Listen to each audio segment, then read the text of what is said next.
Masuk lagi satu ekor golok jadul, model golok tebas, minta diservis. Ini karatnya seperti ini, tidak terlalu tebal karatnya. Insya Allah ini bajanya bagus, buatan maker atau Empu Pande Banyuwangi almarhum. Mudah-mudahan semasa hidupnya amal beliau diterima oleh Allah dan seluruh dosanya diampuni oleh Allah. Ini masih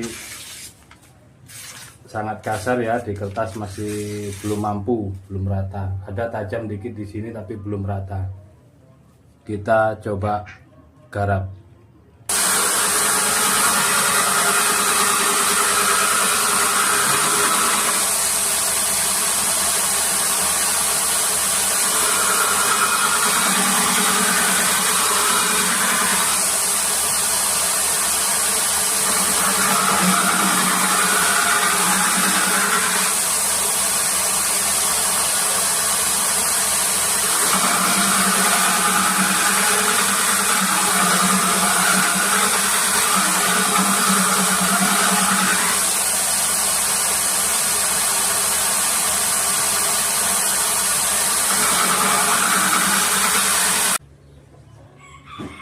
Alhamdulillah, goloknya sudah selesai, Bapak Munib yang ada di Pakis Haji, Kota Malang.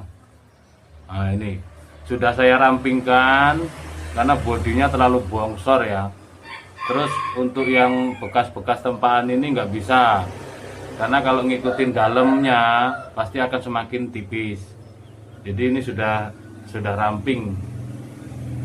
Nah,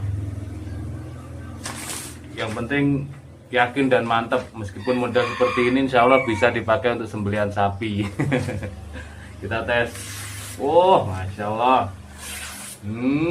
halus lembut dari pangkal hingga ujung ini malah lebih mantap ini ujung ini.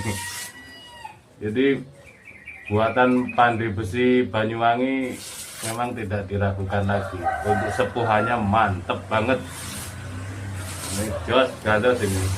Oh. Oke, nah seperti ini. Wah, empuk banget, mantep ya. Ini mantap, tinggal di setroping, sering-sering di setroping. Harus punya ini eksekutor, wajib punya setroping di gubuk GSN.